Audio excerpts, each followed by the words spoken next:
recorded is for the benefit of other people that might want to watch it later. So basically, I'd like to say thank you all for coming along this morning. I've put this presentation together for you in the hope that it will help you to take better landscape photographs. My name is Eamon Coyle, and I'm a photographer, although in my day job, I work with Anne as an engineer, and I quite enjoy that as well. So to me, photography is a hobby, but I've been at it for a long time, and I have invested very heavily in it. I've invested a lot of money in training and equipment. So what I'm going to do today is to give you the basics of the basic principles of photography and what you should consider doing in the hope that you'll be able to take better photographs. What I do say to you is what I'm going to pass on to you today, you will have to practice it. And unless you practice it, you'll forget about it and you won't see the benefits of it. So in order to make the presentation as interesting as I possibly can, what I'm going to suggest is that I will cover the basics up to about 20 minutes. And then I'll take, say 20 minutes, right? I'll speak for 20 minutes. And then I'll take a break. And then I will allow you to participate, ask questions, share your experience for about another 10 to 15 minutes. And then I will continue on then and deliver the remainder of the presentation. So in photography, the basic principles are called the triangle of photography. That is ISO, shutter speed, and aperture. So I would certainly like to cover them before I take a break. And then it's important that you will understand those things, because when Shackleton was in the South Pole 100 years ago taking world famous photographs, he used those principles. They haven't changed in 100 years, and they will never change, even though huge advancements have taken place in photography. So I will now run the presentation. I am sharing the screen. So can you all see the screen? You can just raise your thumbs. Yes, you can see the screen. So landscape photography, okay. So basically, what we're going to cover is what you can see on the screen. Camera care, lens, aperture, shutter speed, ISO, long exposure. And then at that stage, I'll take a break. After that break, when you ask questions, I will then talk about filters, weather, which is critical. Everybody said, today's a beautiful day. Today is a beautiful day for photography. Camera shake, which is critical. It's a bit like the golfer who, every golfer makes the same mistake when they're putting, they lift their head before they hit the ball and the ball goes wonky. The same thing applies in photography. I'm then going to teach you about a sort of creative photography called bracketing, which is very interesting. I'll talk a bit about the software framing, and I'll mention drone photography. I am a professionally qualified drone pilot, registered and insured with the Irish Aviation Authority. So sit back and relax and make the most of this, and you will be participating after 20 minutes. Okay, the thing I'd like to say to you is, right, camera care is critical. The first thing that you should do if you are serious about photography, and that is even at the hobby level, forgive me for saying this, right, but you should read the manual. Now, my favorite camera is the Canon 70D, although I have since moved on to the 80D and the 90D, but I love the 70D. So I read every page in the manual, and at one stage in my life 7 years ago, I knew what every button in the 70D could do. And I also knew what every function of the menu could do. So I met a guy 2 years ago who bought the 70D, and I met him in a hotel, and it took us 2 hours to go through the workings of the camera. So you should know what your camera is capable of doing. Now, when I say at one stage, I knew everything that the camera would do, I don't use half them buttons now because I don't need them, so I've turned them off. But you might have one of them on, when in fact you don't want it, you don't need it, and it's better to be off. You should be careful with the camera in humid conditions. You can destroy your camera, for example, if you went to Vietnam or Brazil and you were in an air-conditioned building and you had the camera hanging over your shoulder and then you went outside into high humidity. You could actually destroy the camera and you wouldn't even know it. So be aware of that. Temperature shock is another thing that you shouldn't expose your camera to. For example, you might be driving along on a very freezing cold day and you might see a beautiful scenery. You might just park the car up, quickly jump out. So you're exposing the camera to a temperature shock, although it's not the worst going from hot to cold, but it's pretty bad going from cold to hot. So if you're outside in a freezing cold day, and I was up in Belfast one time taking photographs on the Falls Road and it was freezing. And I had to go into this coffee shop. And when I went into the coffee shop, the shop was absolutely roasting, full of steam and humidity. So I immediately went outside because that humidity could go in and destroy the sensor in the camera. Okay, vibration. You shouldn't have your camera on top of the washing machine when it's at high speed, for example. Now, everybody likes to bring their camera to the beach, but dust and sand will destroy your camera. So, for example, if you bring it down to the beach in a sandstorm, and if one grain of sand gets into the sensor, your camera is destroyed and it can't be fixed. Damp conditions, of course. You should buy a nice bag for your camera, for the flash gun, and if you might have a few lenses. And if you're not going to use the camera for a while, you should take the battery out. So they're basic good practice, best practices that you should apply. And I'd be interested to see after maybe now 15 minutes if any of you agree with that, or you might have your own experience relative to that. So I'm going to talk about lens. Now, this seminar today is about landscape photography. And I'm not here today to sort of sell the 70D. I'm not affiliated with any manufacturer, but I know Canon. I've been using Canon all my life, and I know Canon pretty good. I have the 70, 80, 90, and the 60D. I've got 4 cameras, but anyway, that's another story. So if you buy the 70D, the 80D, or the 90D, although if you buy it now, it'll be the 90D because they don't do the 70 or 80 anymore. It will come with a lens, 18mm to 135. And honestly, for an amateur photographer, that lens will do anything that you need doing if you learn the principles we're going to talk about today. So you don't need to be going off spending €500 on a new lens. But saying all that, I still went out and I bought the lens that you can see on the bottom right-hand side of the screen, the Sigma wide-angle lens, 10mm to 20. That is designed for landscape photography, and I use that lens a lot. I like it. I know how to use it. It's a great lens. But look, if you have €500 to spare, then off you go and get one of them. But anyway, you don't have to do that, because you can use the normal lens 18 to 55 or 18 to 135. 135 is a telephoto lens. And if you're good with Photoshop, you can then stitch 3 photographs together and create wide angle. And I'll talk about that later on. So anyway, lens, landscape photography, 10mm wide angle lens.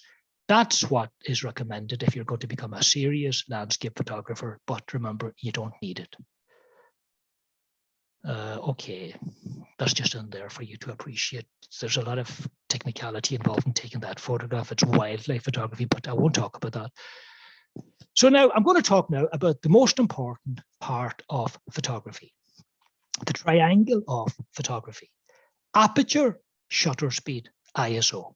You need to understand them 3 concepts in order to be a good photographer and to take control of your photographs.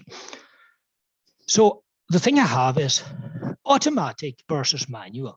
Why would you use manual when you can just set the camera at automatic? Well, the thing is, automatic, you will always get a half-decent photograph, but you can't be creative and you won't get what you're looking for. So it's worth investing the time to understand these things. So I'm suggesting switch to manual. once you understand ISO, shutter speed, and aperture. And when I say manual, it's still pretty automatic because the camera will give you the readings anyway. Even I've only ever used manual in all my life, but the camera still, there's a light meter built into the camera and it'll give you the readings anyway. When I bought my first camera back in 1982, I also had to buy a light meter alongside the camera. So what I'd like to say to you is this, you can see a man holding a camera there in his hand. That's the sensor. So like the human lungs, the sensor needs a certain amount of light to expose the photograph properly. Okay, so the light can come into the camera in 3 different ways. It can come in through the width of the aperture or the shutter speed. So you can see on the screen f1.4. If you raise your thumbs to say that you can see that figure, 1.4. Can you see 1.4? Right, okay. That's the widest aperture that you'll get, although I think you can get 1.2. But anyway, I think on the bottom right-hand side, you can see f22. So that's the narrowest. That's like a telescope. So the aperture goes from 1.2 to 22. So 1.4 is for portraits. And I'll give you some examples. And if you're going to do landscape photography, you generally start at an aperture of 12, between 12 and maybe 18. I don't like going to the extreme in any of those because I have here one problem solved, another one created. So if you adjust the aperture to suit you, you'll then create a problem somewhere else. So you must be able to compensate for that. And I have some examples coming up to show you that. So the sensor needs a certain amount of light. The light gets in 3 different ways. If you have a wide open aperture, then there's loads of room for the light to come in. If you have a narrow aperture, there isn't as much room for the light to come in. So what you need to do there then is slow the shutter speed down to give it more time to come through a narrow passage. So anyway, this is, I know we're talking about landscape photography, so why did I bring up a portrait? It's to explain the concept of aperture. So this photograph here, I used an aperture of 1.4. And you can see the background is totally blurred out. Her eyes are totally in focus. But if you look closely at that photograph, the hair on her right-hand side, which looking from here is the left-hand side, you can see that the blue hair is out of focus. That's because I used an aperture of 1.4 and it's so sharp. So if I had an aperture of 1.4, the shutter speed would be pretty fast, probably at 250. And the shot turned out very well. Right. This is another photograph. Anne will recognize most of the people in this photograph. These are the people that I work with, my good workmates.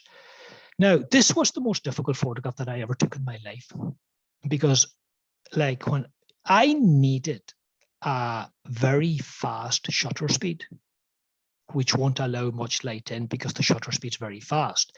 The reason that I needed a fast shutter speed is because any one of them could move. And if they moved, they'd be blurred. I also needed a narrow aperture so that they would all be in focus. Because if I used an aperture of 1.4 there, the only people that would be exposed would be the people that I focused on. So I used an aperture there of 18 and I used a shutter speed of 200. But then, sure, the whole thing is pitch dark because I'm inside and I'm not allowing light in. So I had to use 3 flash guns to raise the light. But flash gun is another story. But the principle that I want to explain here is that this is a situation where you needed a fast shutter speed to make sure that they're all, that if they do move, you still capture them and they're still not blurred. And also a very narrow telescopic aperture of 18 to make sure that everybody's in focus. And also too, I was under pressure because I was relying on 3 flash guns. The camera was on a tripod and it turned out very well. So I had a bit of luck as well. Okay, this photograph here, right. Okay, I wanted a bit of creativity. It's not going to win any awards, but it'll explain the principle of photography to you. Okay, what I wanted to do there was to blur the car and to show the movement of the car. So what I did there was slow shutter speed so that the car is blurred, and that's what I wanted to achieve. But when you have a slow shutter speed, you got to make sure that you hold the camera steady, because if you have any camera shake, then the whole photograph will be blurred. So the building is in focus, in sharp focus, properly exposed, and you can see that I achieved what I wanted to achieve with the car. Okay, this photograph here, this is the Cork to Dublin train, and I took this photograph in Monasterevin. So basically, in most situations, one of them will dominate. That is aperture or shutter speed. One of them will dominate, and then you'll adjust the rest to suit the one that dominates. So here, the shutter speed dominated because I wanted to get movement into the train. So I used a shutter speed of, I think, 1 in 40, which is a very slow shutter speed. 40th of a second is very slow. You can hear the curtain going down and you can hear it going back up. But I had to make sure that I held the camera steady. And you also need something that I don't particularly have to take this photograph. You need patience, because that train only comes along every 2 hours. So I kind of walked up and down the pavement quite a bit waiting for it. And when it appears, you don't have much time to get your equipment together. And also too about cameras, right? I'll say this to you. In the Canon 70, 80, 90D, there is a feature called continuous shooting and auto servo focus. So you can hold the camera framing where you want to take the shot, and you set the camera at continuous shooting with auto servo focus. These are features on the importance of learning the tools of the camera. So basically, once the train sort of started to come close, and it's traveling probably at 90 miles an hour, I just held the camera steady, framed the photograph and pressed the shutter speed, and the camera just kept shooting like an automatic rifle. And I ended up with 10 shots, but I only need 1. So I picked the best one and I achieved what I wanted to show the train moving. Okay, this is the last slide before I take a break. Okay, long exposure is another part of photography, and that's to do with shutter speed. You totally slow down the shutter. It's called night photography, and you need a tripod. So basically, this is Grand Central Station in New York, and I had a tripod. I was up on the balcony, and I held the camera over the balcony, the edge of the balcony. It was on a tripod, and I used a slow shutter speed of, I think, 5 seconds. And you can see ghosts in the photograph where people are just moving, and that appears as ghosts. But that is basically a 5-second exposure, 5, maybe 10-second exposure, and whatever the aperture was. Well, you need an aperture of probably 12 there to make sure that everybody's in focus. This is the Brooklyn Bridge in New York. Again, the camera was on a tripod. Because it was nighttime, I had an exposure of 20 seconds. And you can see the blurring of the lights and the water, and it takes 20 seconds to get the building into focus. This is the Halfpenny Bridge in Dublin, another one that required 30 seconds of exposure. And you can only do 30-second exposure if the camera's on a tripod. And this is Kellybegs Harbour, taken at night as well. I think this was October 2016, 30-second exposure. And you just have to learn how to do that. Okay, I'll take a break now, and I will allow you to come in now and ask questions or share your experience of what I just said. And I think that I just shared for about 20 minutes. So now you have an opportunity to come in and participate and ask questions or give your experience. So you're very welcome. You have to unmute yourself.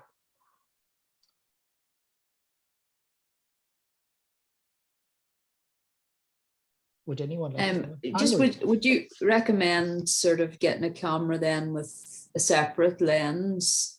Like I have this kind of, the lens is built in and the zoom. Sorry, I'm a complete amateur. So would you recommend changing that to a different lens? You know, like I see your lenses are detachable on your cameras. Yes, well, SLR, I use Canon. And that's the only camera that I know about, to be honest with you. But I'm aware of other brands, like Nikon is a good brand, Sony is a good brand.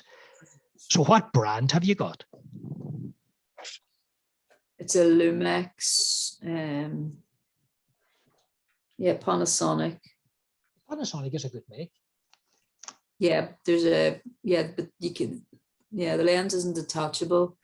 So I don't know whether that is better. And I know that type of camera. That's okay. That's not an SLR. That's not the type of camera I'm talking about. That's a fairly automatic camera, and it'll take decent photographs. But I don't think that you have the same control that I spoke about with that camera. I can only talk about Canon because that's the only camera that I know about. But the principles are the same. So it appears to me that you don't have the control that I spoke about. You can't change the shutter, the aperture, the ISO, and all that kind of stuff if it's a built-in lens. That's my view anyway. So if you want to be able to do what I just spoke about, then you will need to invest in a Nikon, an SLR, Nikon, crop sensor. Crop sensor is basically for maybe, say, amateur photographers. Professionals use full frame, but I'm happy with the crop sensor. So I think your camera is fine, but it's not what we were talking about, if that makes sense to you. Right. Yeah, absolutely. Thanks. Okay, no problem. Eamon, I have a Canon EOS 40D, right? Yes. I hardly ever use it because it's very heavy. So when I walk, I don't bring it with me, but what do you think of this camera? Is it out of date completely, or is it? I think it is, but that camera, you can take the lens off that one. You can change the lens. Mm-hmm, yes. Yes. Okay, that's a good camera. I have one of them as well. And honest to God, I kind of have it in the office, and I take it in the car. I never put it in a bag. It's hanging over my shoulder, and it's been exposed to all sorts of stuff that I told you not to expose your camera to. And it's as rugged, robust, heavy, and I've had it for 12 years and it still serves me very well. But this is a point I'd like to say, right? You can draw parallels between things, right? It's not the camera, it's the photographer. And I'll give you a parallel, right? I'll talk about golf and I'll talk about it very briefly. In 1992, Nick Faldo won the British Open in Muirfield. And he was obsessed with golf. So he picked up the trophy at 7 o'clock on Sunday evening. Most people go home the next day, but he went back out on the course to sort of perfect what the mistakes that he made over the previous 4 days. But he only took 4 clubs. You're allowed to bring 14, but he only took 4. He took a 3-iron, a 7-iron, a pitching wedge, and a putter, 4 clubs. And he shot a 63, which was 9 on the par. So the point I'm saying, it's not really the camera, it's the photographer. Understanding the principles, the theory of photography, and then practicing it. And there's no need to invest in expensive equipment unless you're a professional. That would be my view anyway. Yeah. But Anya, that camera is a good camera and it serves me well. I have it for years and years and years. And I also have this Sony, and it's what is it? Sony Yes. A430. You see, I would say that it's Damien. I would say the best photographs that Anne has ever taken are taken with her phone, with her iPhone 12.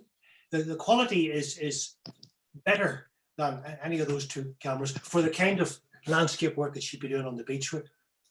Yeah, the phones are very good. Yes, of course. The light's changing in a moment. Yeah. And if Yeah, the light's changing Yeah.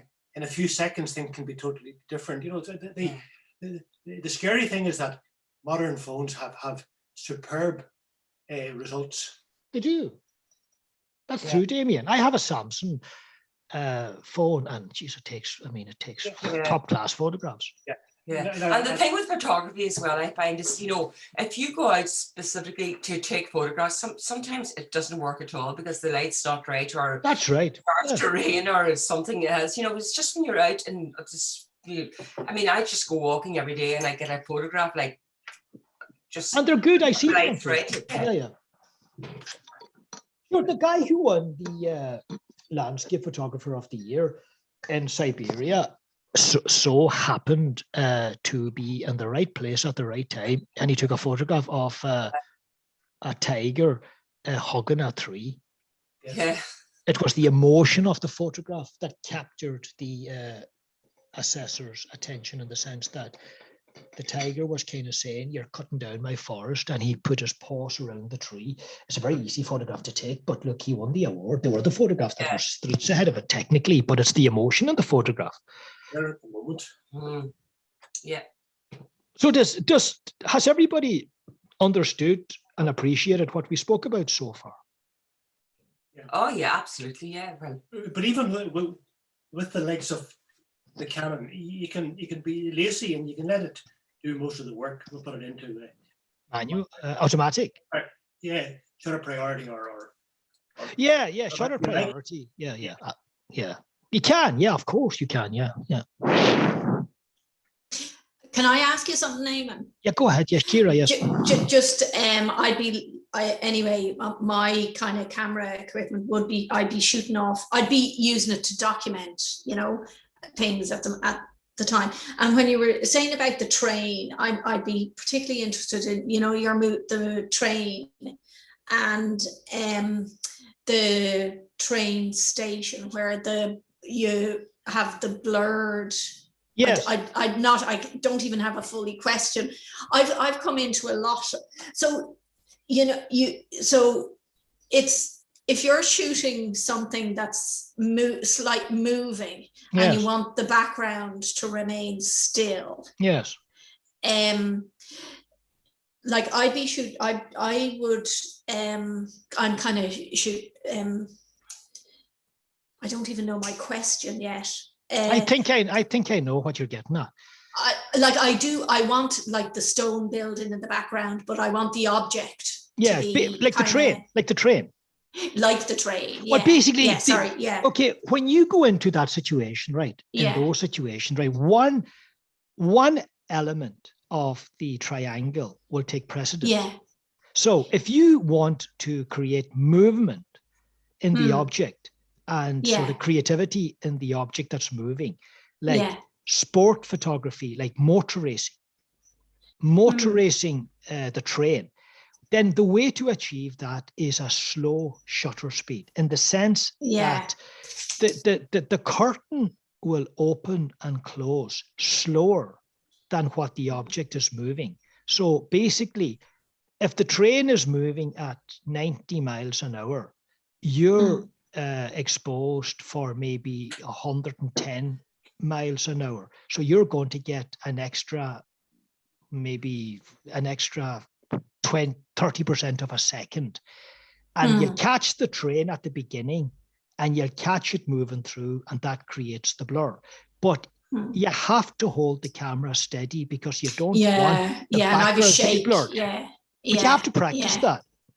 Yeah. Okay. I was hoping. No, that, and it is something I need to improve on, and because it's something that would impact on what I'm doing at the moment. So really steady is a big issue there. Yeah. Well, yeah, I mentioned golf. Like, I mean, one of the things that people should do, they're always told in golf when you're putting, and it's what everybody fails, hold your head steady and wait until the ball drops into the hole. That's what you're Yeah. supposed to do. Like Nick Faldo in particular, he wouldn't lift his Okay. head. He wouldn't lift his head until he would hear the ball rattling around in the hole. Yeah. Most amateurs lift their head. So basically, that's the equivalent mistake in photography, camera shake. Okay. Okay. Yeah, I know. I heard you. That twigged when you were saying that. Yeah. No, that's useful and practice, as you say. Yeah. There's a lot, actually, isn't there? Really. Well, it's depending on what worth you're shooting. practicing. It's worth Mhm. practicing. It's worth practicing that triangle.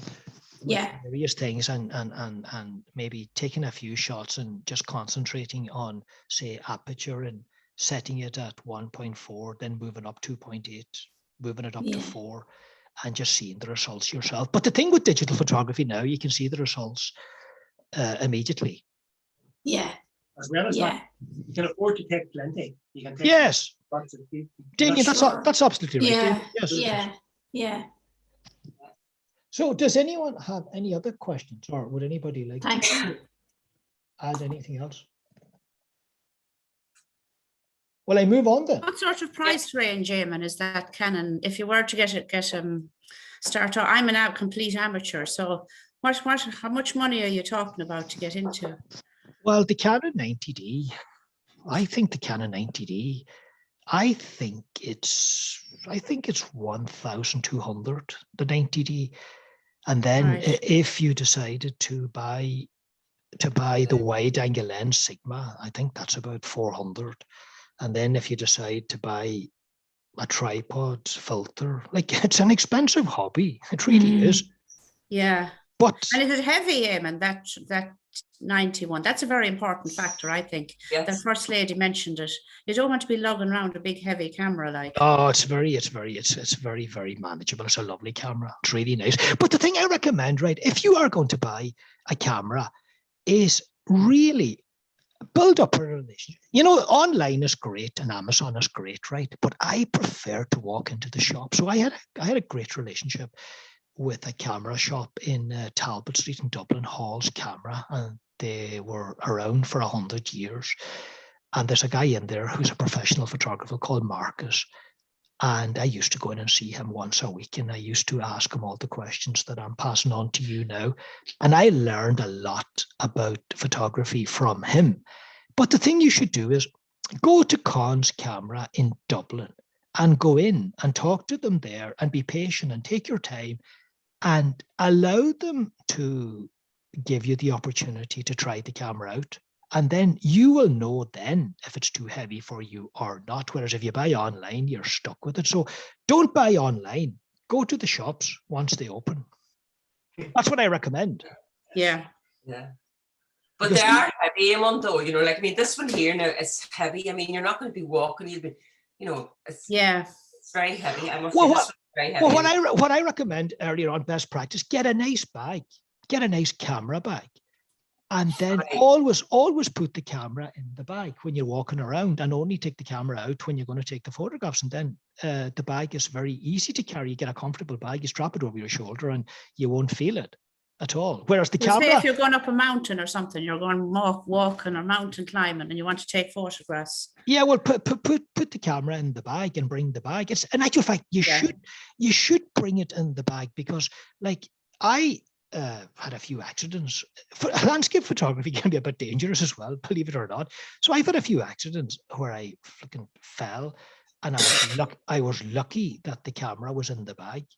So the bags give it a serious cushion, and it cushions it against falls and bangs. Like, it's not a good idea to be banging cameras off, even if you're carrying it over your shoulder. Like, it's always been what I spoke about earlier on, vibration. You're constantly vibrating the camera, where if it's in the bag, it's safe. So put the camera in the bag, put the bag over your shoulder, and carry the bag and not the camera, if that makes sense to you.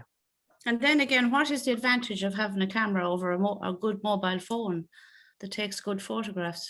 Well, look, you know, there was a guy that I know very well, Dimitri. He works with us with Priority Construction. And he's a nice guy. He does the traffic management plans for us, myself and Anne at work. And I said to Dimitri, are you coming to the seminar on Saturday morning? And he says, look, he said, I bought a Nikon camera. I don't know the first thing about it. And the phone does what the phone does what I want to do. So look, what I think is that the sensor on those cameras that I spoke about, the megapixels are quite high. You can shoot in RAW. And then if you get into sort of using software, then you're better off with a RAW photo. And I don't know a whole lot about phone photography, but I think that you'd be limited to sort of the creative element of photography, in the sense that you won't be able to put on filters or anything like that. So think about this, right? Makes sense, yeah.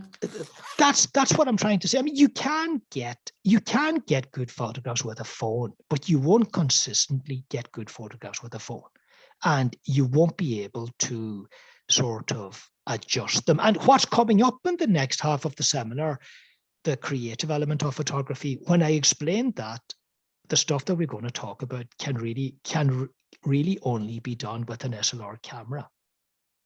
Like, can you see the screen now? Mm. Yeah, Can you see a camera there on a tripod? yeah. Can you see a filter? Yeah. Right. Yeah. The purpose of that filter is to bring the sky into the same exposure as the ground. Because, like, the sky generally is bleached out and the ground is exposed. So when you stand in front of a scene that you want to photograph, so you say to yourself, right, what will I meter for? Will I meter for the sky, or will I meter for the ground? So you say to yourself, well, what will I meter for? Right. If you meter for the sky, you'll get proper exposure for the sky, but the ground will be pitch dark. If you meter for the ground and take the photograph, the sky will be bleached out. So what you do there is you put a filter over the lens and you bring it down halfway. So you can see that filter is black at the top and light at the bottom. So that's fooling the camera into thinking that the sky is the same as the ground. Now, you can't do that with a phone, although I believe that there is inbuilt filters in the phone.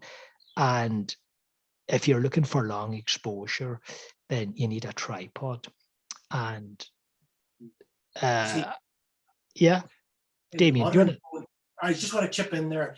One thing I noticed when I got the iPhone Yes. Christmas is that the skies are excellent in pictures. And what they do apparently is just in the few moments when the photograph is being saved, there's a lot of processing being done to correct the exposure balance right through the picture. And the really impressive thing about the iPhone pictures is how well the skies come out.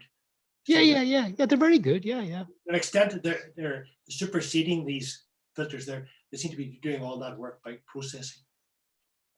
Yeah, But for they're sure. Yeah, they're doing it for you. They're doing it for you, so you're not you're not being creative yourself. You don't have to create. Yeah. Yeah. Well, I like to create Yeah. I like the creative element, and I like to kind of put up the filters and all that kind of stuff. So is it okay if I talk about filters? Yeah. Yes. Yeah. I'll move on now. Is that okay? Yeah. Right, okay. Filters, right. Okay, there's probably 100 types of filters, but there's 3 main ones, and they're all on the screen. So you can see one there on the camera, right? That's called a graduated neutral density filter on the camera. And then the one in the middle is called a stopper. So basically, I'll talk about the one on the left. Basically, the purpose of that is there's a guy in Dublin that takes photographs, and the guy that I spent 2 hours with going through the workings of the camera, and he phoned me up and he asked to meet me again. He said he was having serious problems. He'd take a photograph. He says neither the sky nor the ground would be correct. So obviously he said, I'm not metering correct. What am I doing wrong? And I said, you're not doing anything wrong. Sure, like the sky and the ground, they're totally different. The light in the sky is very high, very bright. The light on the ground is not as bright. So it's a high contrast situation. High contrast photography is difficult. So if you talk about weddings, God kind of I can understand his difficulty, because the night before a wedding, the bride is praying to God to make sure, God, please make sure that the sun is shining tomorrow. And the photographer is praying to the same God, saying, God, make sure the sun doesn't come out tomorrow. Because like taking photographs in bright sunlight is very difficult, particularly on a white dress. So basically what you do, you need a filter, and you put the filter on the front of the camera, and you bring the sky and the ground into the same exposure, and that makes the quality of the photograph better. But of course, the variation differs depending on the day and the time of the day. So you need 3 filters. So you need a 3-stopper, a 6-stopper, and a 9-stopper, or light or mild, moderate, severe, sort of king, 3 filters. So depending on the contrast, then you'll have to work out which filter do I use today. So if it's high contrast, you use the full sort of difference. And if it's mild contrast, then you use, see, through experience, you find out which one to use. The one in the middle, did you ever see those photographs of waterfalls? And the water coming down looks like frozen milk. Well, basically, that's a stopper. Kind of, you make the camera, you fool the camera into thinking that it's dark when it's not dark. And you create a situation where you're forcing the camera to expose for 30 seconds in bright daylight, when if you took the filter off, you get a shutter speed of 1 in 200. Whereas if you put the stopper on, you convert that to 30 seconds. So filters is another area of photography. If you're serious about photography, if you want to improve your landscapes, you will get better results if you start using filters. Now, if you ask me about the price of filters, right? If you buy a cheap filter, I said earlier on, you fix one problem, you create another. If you buy cheap filters, they'll cast a dye over your photographs. So I'm afraid that filters are very expensive, and Lee filters are the best and the most expensive, and you get good results with them. But filters is another area of photography. So would anybody like to talk about filters? Can I ask, would you recommend keeping a UV filter on the lens all the time just to protect the lens? Well, I do actually. I do have one on all the time. But look, if there's some photographers that I know, and they said, look, you know, it interferes with the quality of the photograph, but I'd rather protect the lens than suffer a slight, what's the word I'm looking for? A slight decrease in the quality of the photograph. So I do have a UV filter on all my lenses. Yeah. Okay. So what I have here is weather, sunrise, sunset, fog, gales, rain. Okay, you need to understand the weather, and you need to check, if you're going to be serious about landscaping, you should sort of take a 5-day weather forecast and then check it sort of every day going forward, and check it the weather the day before you go out. And a lot of the time that I've noticed with photography, it doesn't turn out as predicted. But look, you should make some effort to find out the forecast, particularly like if you're using a drone, and I'll talk about drones as well. Okay, this is a photograph that I took 6 years ago down beside where Anne lives, or on the west of Ireland, Galway, the mountain range in Galway. And like the sun is getting quite high in the sky now, and it's turning out to be very bright. That's a very difficult time to take photographs, because the contrast between the sky and the ground is very severe. And really, I don't like photographing when the sun is high in the sky and is coming straight down at you. I don't like that aim at all. I generally don't photograph in those conditions. But this day here was one of those days. But it so happened that there was a lot of cloud in the sky as well. So I waited for the time for the sun to go in behind the cloud, and the clouds take the sting out of the sun. And that's when I got that photograph, and it turned out quite well. But you need something that I don't have, patience to take these sort of photographs.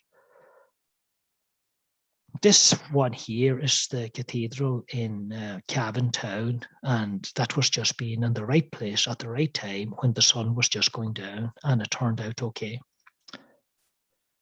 What I'd like to say here, right, this is Hoth in Dublin, and I waited for the sun to go down as far as it could go, because 15 minutes earlier, the sun was full beam. But at that stage that you can see in front of you, it was starting to lose a bit of its power. And I managed to get what I think is a half decent photograph by just being a bit patient and waiting for it to go down. So you have to watch the timing. Now, 10 more minutes, definitely 15 more minutes, that sun will be totally gone. But also, when I say the sun will be totally gone, in that situation where the sun is strong and when it goes down, it'll cast a nice orange cast over the sky, and that's a nice situation too. So you have to watch the time of the sunrise, the time of the sunset, and you have to go out and you have to monitor the situation, and you got to say to yourself, right, is it worth taking the camera out at all? Because most of the time it's not worth taking it out. And I'd say that if I take 100 photographs, sometimes I go out for a full day in the west of Ireland or in Donegal or somewhere. I'll be out for a full day from 6 in the morning till 8 o'clock at night, and I'll get 100 photographs. What I should do when I go home is dump at least 90 of them, maybe even 95, and hang on to the best 5, because it's very hard to get a good photograph. This is one that was taken in Achill Island, and the fog adds to the photograph. So that was a situation where it was foggy, and that's the main feature of the photograph.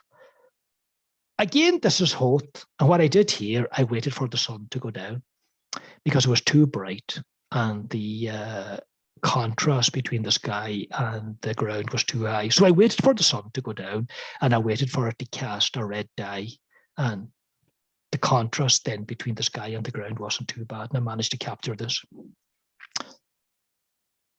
So does anybody have any questions so far? I'll take another break now and allow you to come in and share your experience.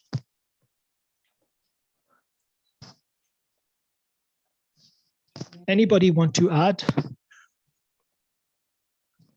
During a sunset, even a few seconds can make an awful lot of difference. The Yeah. light can change remarkably in a very short period. Damien, that's true. That's a good point. Yeah, because I often go out with the drone and I'll see a spectacular sunset. And by the time I have the drone all fired up, ready to go, when I get it up in the air, the scene is totally changed now, and I bring it straight back down. Yeah. A few times here, if I see the sun going down out through the window, I've tried to take a picture with the mobile phone, but I've never succeeded in getting a picture like anything like what you did there, and I probably won't on a mobile phone. Well, look, I'm not. We see, I'm near the sea here. I'm looking out the window now. The sea's down there. Yeah. So, sometimes I'll rush into the car and just go down, and if I'm lucky, I'll get great photographs, But I think that point that you made, Eamon, about dumping 90% of your photographs is a very good idea, because you're trying to hold on to good and bad and different, But no, I get a lot of sunset photographs because we're so near the beach. So, but I think the main thing is to take plenty. Yeah, take because you'll always get one good one.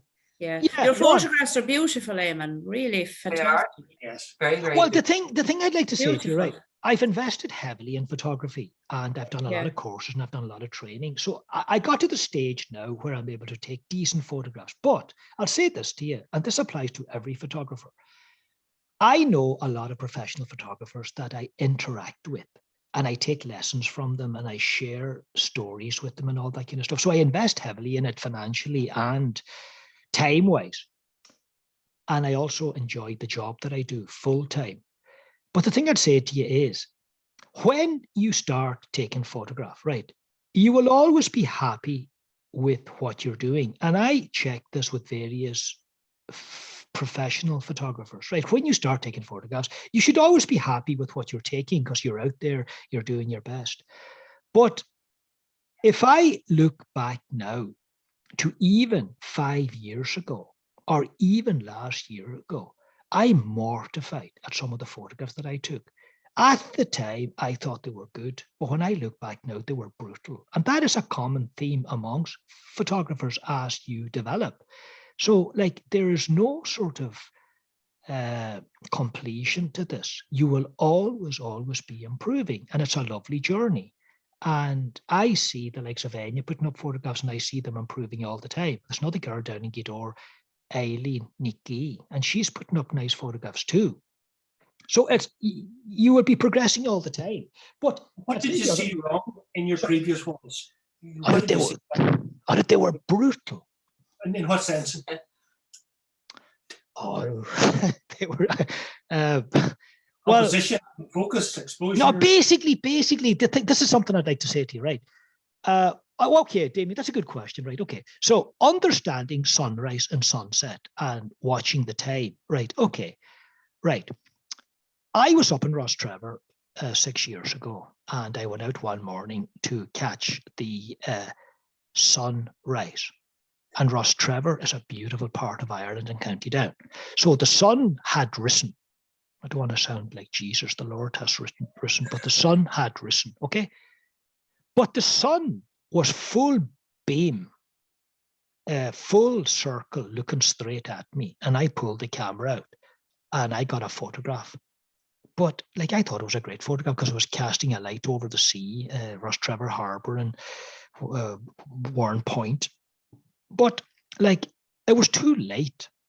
I needed to take the photograph 40 minutes earlier when the sun hadn't risen. Because once the sun rises, it's too late. It's too severe. You can't even look at it straight with your eyes because it'll blind you. So if you can't look at it straight in your eyes, then the camera can't look at it either. And you're being unfair to the camera to ask the camera to do something that you wouldn't do yourself, because the sensor in the camera is a bit like your own eyes. So it was too late. I thought I had a great photograph. I needed to take the photograph before the sun appeared, because before the sun appears, it casts a beautiful orange, yellow, red dye over the sky.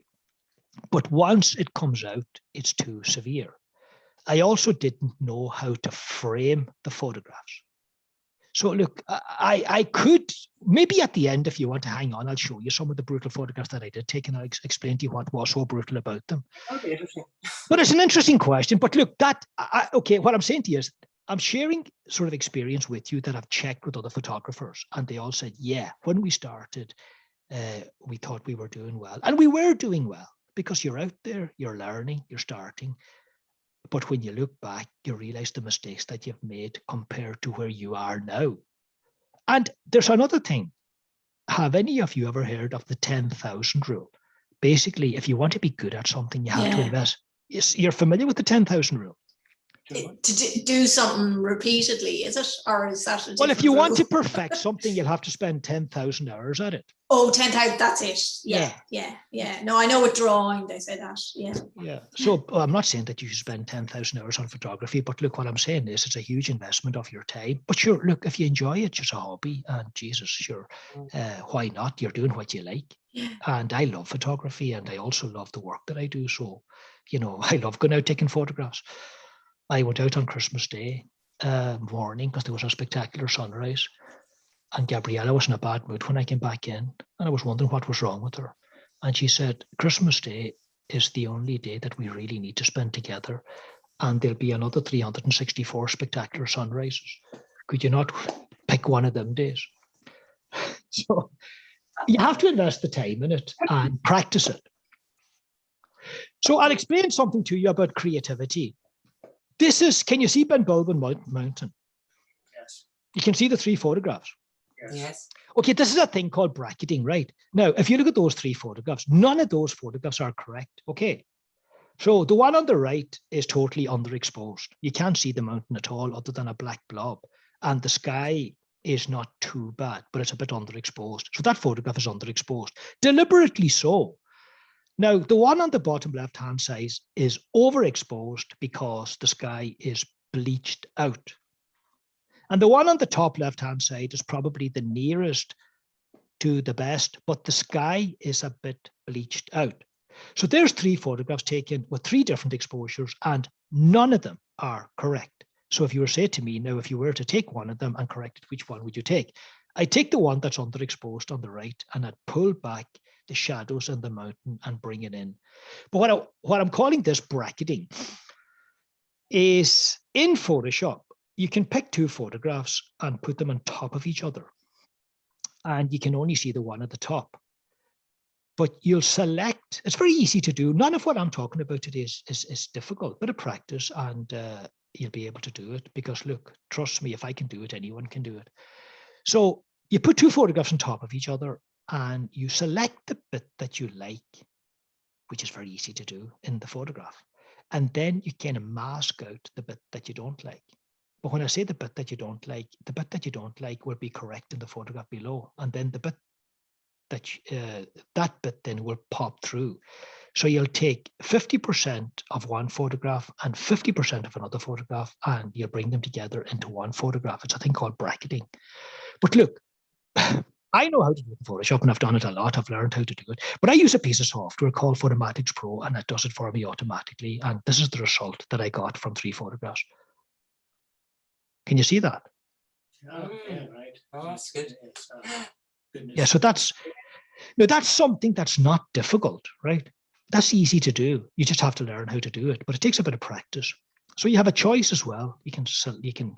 That's another one, and that's from the 3 photographs that you looked at earlier on, and that's very easy. Can I ask you something about that photo, Eamon, just very quickly? Yeah.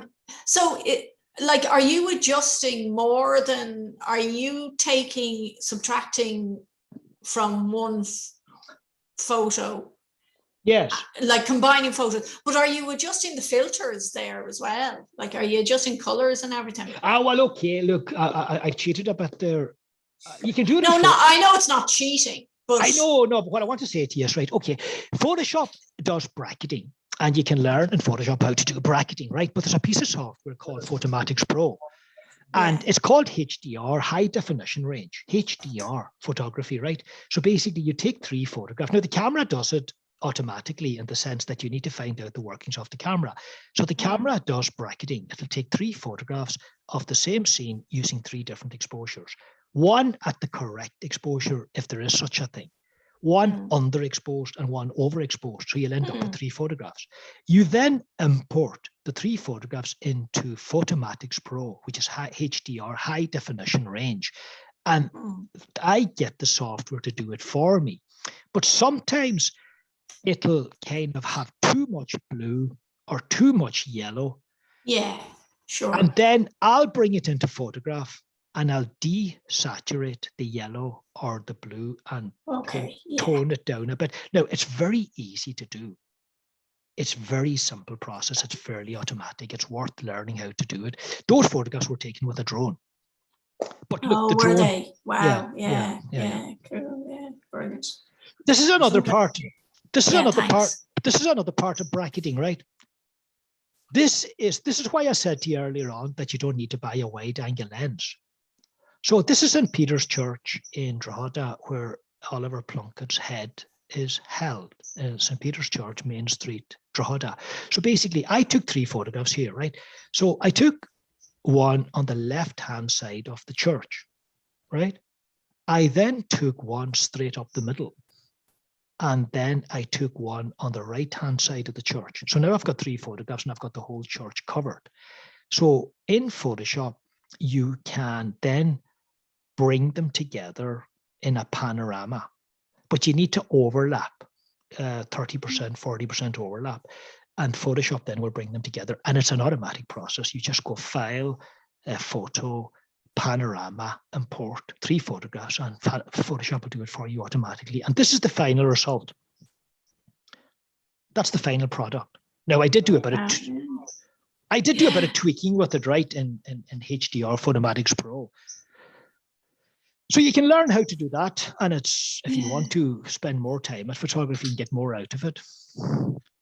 Yeah, you sometimes see people posting comments on other people's photographs, oh, it's been photoshopped or that, but I think that's an old-fashioned approach. You know, I think that sometimes the purists would be critical of actually that's been processed. Well, Damien, the thing is, and Damien made a very good point there, right, about Photoshop, right? Okay, look, the secret is, right, to learn how to use Photoshop. But Photoshop is a very complicated program, right? Yeah. But you don't need to know the whole of Photoshop. All you need to know is the basic principles of Photoshop and know what you want to do. Like, for example, let me put it to you like this, right? I have a teacher, a photography teacher. He's professional photography. He's down in Waterford, John Birmingham. His work is excellent. So he's a genius, like he's an unbelievable photographer. So I've been taking lessons off him for about 6 years, and I often meet up with him and all that kind of stuff, and I take lessons from him. So he knows Photoshop 100%. He does. He knows every button, every feature, and everything on Photoshop. So I kind of wanted to wondering where I was at, knowing that I'm nowhere near him. So I says to him, how much of Photoshop would I know? And he said, you're at 100% as well. How could I be at 100%? I'm not even at the races compared to you. He said, look, you can do everything that you need to do and that you want to do. And that's all you need to know. And I thought, oh, great. So I can do whatever I want to do in Photoshop, whatever I need to do. But you have to spend a little bit of time to get your head around it. But the point that Damien made about over Photoshopping, the secret is, right, is to get it right in the field, to use filters and not to do too much adjusting in the software. Because when Shackleton was in the South Pole 100 years ago, none of his photographs were adjusted, and they are world-class photographs 100 years ago. Okay. So don't do too much for this. There is a photographer that I know, and she does put up a lot of good photographs. But one thing that she does do, she changes the blue in the sky, and she sort of increases the saturation of the blue, thinking it's a really blue sky, but she's making it too blue, and you can immediately know that it's over photoshopped, and that's not good. Another tip I'll give you is, right, if you take a good photograph, right, and you're very proud of it, like the guy who took the photograph of the Afghan girl. Are you familiar with the photograph of the Afghan girl? The one that appeared on that magazine, and it's world famous, the little Afghanistan girl. Well, the photographer who took that photograph, he said to his friend before he processed it, I've nailed it. I've got the right photograph. When you take a photograph, you shouldn't rush to post it. If you are going to process it, you should take the photograph, process it, and leave it. Let it sit for a day or two, and then go back to it and look at it again and say to yourself, right, what do I need to do to improve this photograph? And not to rush to post it. If you are into processing, and not to over process. You will have to make slight adjustments in the software, but not too much. So anyway, does anybody want to say anything else? We're getting on quite well with time, so it won't be too much longer before we're finished. Does anybody have any other questions, or do you want to add anything else?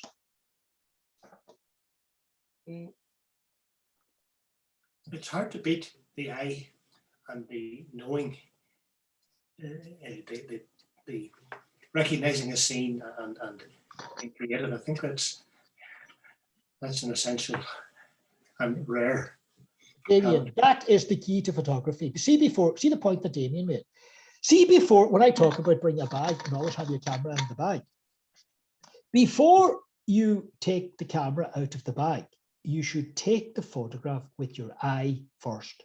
Know how to frame it, what's going to be in it, where you're going to position yourself, and take the photograph with your two eyes first. The point that Damien is making.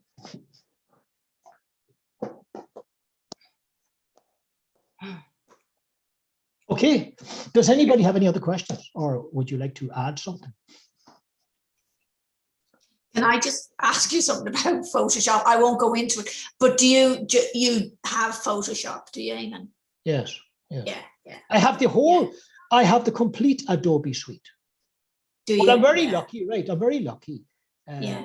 I do a lot of photography at work, and I do a lot of drawings and everything at work. So I'm very lucky that Anne was very generous as the chief financial officer with Priority Construction. So they bought Adobe for me and have the full suite. So I use Photoshop, Lightroom, Fantastic. Adobe Acrobat, and for videos I use Premiere Pro. And Adobe Acrobat is a good piece of software as well. So we at work we have the full license for the Adobe suite. And look, there's Excellent. many pieces of software that you can use, right? So look, I'm a Canon man and I'm an Adobe man, and Yeah. that's it. But there are other software that you can use, but don't use too much software. Don't tweak it. No. Yeah. Yeah. Yeah, but it's good fun. I mean, you know, using Adobe as well, you can be very creative. And, Oh yeah. Oh but, yeah. you know, Mm, mm. I mean, you're not necessarily making the claim that it hasn't been filtered either. Like, I think a lot of photography is manipulated, and yeah, it's part of I don't think necessarily people are saying it's not. I've noticed people put up that it's not Photoshopped. Or not even not photo, but it hasn't been manipulated in any way. I don't know, but no filter. I've noticed people attach that to some photos. yeah. Yeah, but using Photoshop, people might take a dim view of that, right? But no I one. think Photoshop's great invention.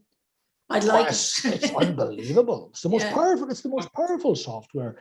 It's the most. I use a lot of software. Microsoft, a lot of software. But Photoshop is the most powerful software that I've ever come across. It's unbelievable. But see something, if you're really good with photograph through practice and if you invest the time, people won't know that you have manipulated the photograph if you do it cleverly and not to do too much.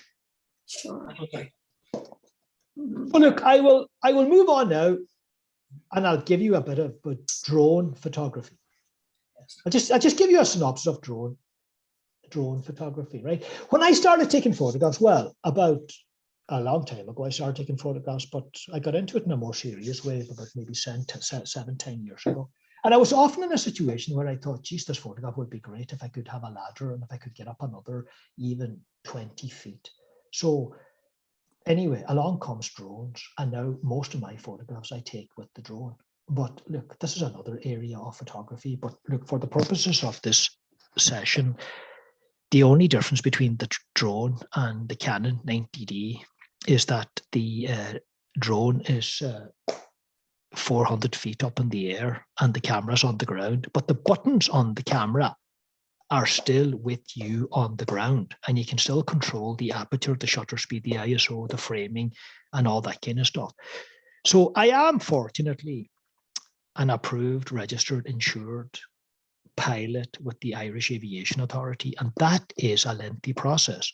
So you'll have to do 2 days training, and at the end of the 2 days, you will not have seen a drone. It's all about rules, regulations, which are very serious now. You then have to put together a manual, and you'll then have to go for a test with a pilot, and he won't sign it unless you know what you're doing, because if you take the drone out and put it through an office block in the city centre of Dublin, then he'll be asked, why did you approve that pilot? And you have to get insurance and you have to register with the IA. And again, Adobe have got a cracking piece of software called Premiere Pro, which is for, enhancing videos. So drone photography is nice. I enjoy it. Again, the same principles apply. Filters. I have filters for the drone. So look, it was 1 hour and 15 minutes, and thank you all so much for coming along, and I hope you enjoyed it, and thank you for all your contributions. And if you want to kind of make a few more contributions before we finish, then please go ahead. You're very welcome. Can I just ask about the camera in the drone? Do you buy your drone and then buy the camera for it, or is that? No, the camera's built into the drone. And would it be? Yeah. But they've got top class cameras. I have the DJI Mavic 2, and the camera is top class. DJI. top class camera, makes videos, makes superb videos, makes good photographs. You can shoot in RAW, you can shoot in JPEG, you can do framing, you can do bracketing. It's just the same as the Canon. It's as powerful as the Canon camera, really. I can do this, the same controls, the exact same controls. You can do bracketing, you can take 3 photographs of the same scene, which I did off Ben Bulben. But look, if anybody's interested in getting a drone, invest the time, because there's plenty of people that get the drone, put it up in the air, and it's worth investing the time to learn how to do it properly, because you could get into serious trouble as well. I mean, a drone, if you hit someone with a drone, you'd kill them. It's a bullet, like. So what's the price of the drone? The one you'd be using for photography? Well, the DJI Mavic 2 Pro, I think, well, I've had it now for 3 years. I think it's 1,500, but that's just the drone, right? You then have to do 2 days training. That's €1,000. You then have to do a flying test. That's another €300. You then have to register with the IAA. That's another €300. And then you have to get insurance. And the insurance is about €400. So it's an expensive hobby. Photography is an expensive hobby. So what about the other people that are here? The likes of Grania, Barbara, Moya, Nick Fojin. Would you like to kind of say anything? Or Jolene, who else is here? You can unmute yourself and contribute if you'd like. Do you know how to unmute yourself? Or maybe I can unmute everybody now. Let me see. Participants. Mute all. No, I don't want to mute all. You can unmute yourself and just contribute, and then we'll finish up. Grania, you're unmuted. Brilliant, Eamon. I really enjoyed that. I've done a tiny bit of photography myself, but haven't really practiced. And I think what you said about having to practice a lot in order to, really see results, I think that's what I'm missing out on. So you're breaking up, Grania. Good. The coverage is poor. To hear some of those basic things, and I know I just need to get out there and practice a bit more. Yeah, okay. Barbara, would you like to say anything?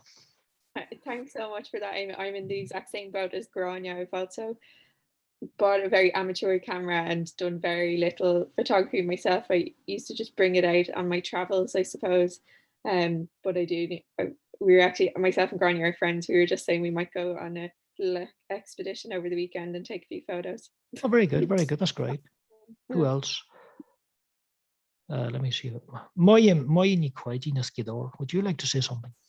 Yes, I bought a nice expensive Nikon camera, but as you said in the beginning, I didn't read the manual, and I think when you don't understand all the features, yes.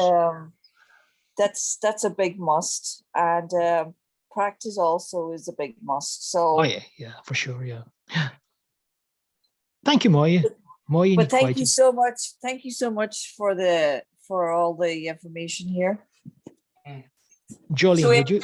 I just want to say thank you as well, just before we go, because I found that very interesting. But I take photographs every single day. There's not a day goes by. I have the phone with me out walking every day, and I take loads of photographs. But I'm really, really interested in photography. As now that I'm retired, I'm going to try and take it more seriously. I might even bring the big camera out. The thing about the big camera, the weight of it, I'm a fast walker and it slows me down. So, but I take the iPhone. But I think, you have to take the photographs every day, good, bad, or indifferent, and then some good one. But thanks a million, Eamon. Yeah, Eamon, as a complete amateur, I found it very interesting, and thanks very much. And keep taking your beautiful photographs. Thank you, Anne. It's lovely working with you as well. Yeah, thank you, Eamon. I normally just take the night mode photographs on my phone, so I just wanted to learn more about the camera. So thanks. Yeah. Thank you, Jolene. Who else would like to? Anne-Marie and Gabriella. Yeah, hello. Yeah, that was brilliant. Yeah, very informative. And just like people were saying there, it's just about getting out and practicing it now. Because I wouldn't have really any sense. And like somebody said there about reading the manual, I need to take that manual out and read it as well. Like, because I had no kind of We understanding. don't. I have the same problem. I don't read any instructions at all. Yeah. So it's like shutter speeds and aperture Yeah. and stuff, like, and I was seeing that and like not really kind of knowing much about it. So yeah, and some of your photos are stunning, like really are. So come here, thanks very much. Really appreciate it. Thank you. Thank you very much. That's silly. Portrait photography. Any tips about that? Well, that's another area, right? That's a totally different area. Portrait That's another photography. lecture. Yeah, but I do a lot of portrait photography as well. And again, okay, the thing is, right, the principles that we spoke about today, they too apply for portrait photography. And the aperture generally for portrait photography, you kind of keep it at about maybe 1.8, 2.8, where you can blur the background and you concentrate on the subject.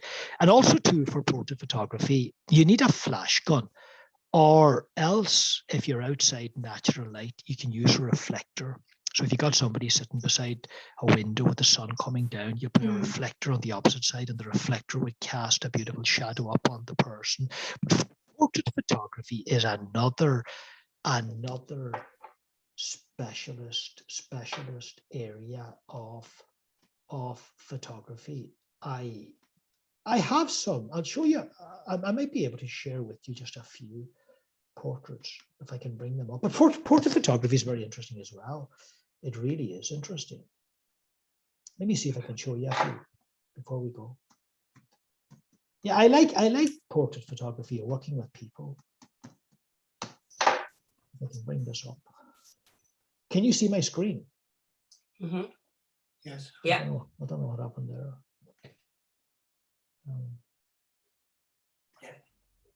See your PowerPoint. Yes, okay. Let me see if I can bring this up.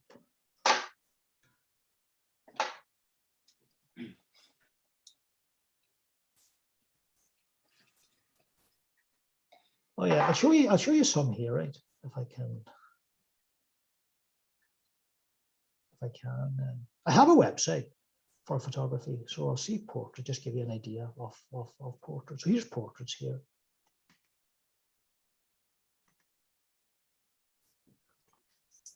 I'm probably making big demands on the internet this morning with recording this, but I should be able to show you a few. Can you see two on the screen there? Let me just see here now. No, we can just see your PowerPoint at the moment. Right, there's portrait photography. They can see the background mostly is blurred out. Can you see the screen? I can't see it, Damon. No, just not sharing. It's only the PowerPoint we're seeing. yeah. Oh yeah, sorry. Let me just check something. No, yes, it's good that you told me that. Okay, I'll call it up in a second. Screen sharing is paused.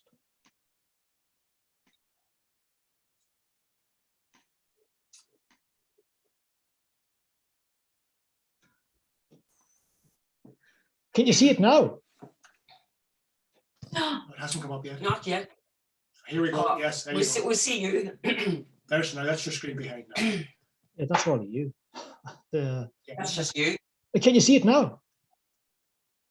No. No. I don't know. I don't know what's wrong. Let me just double check something. I heard we could. Sorry. Yeah. See it again. Yeah. All right. Okay. So thank you all again. What's the name of the website? Thanks, Eamon. Eamon.coyle.com.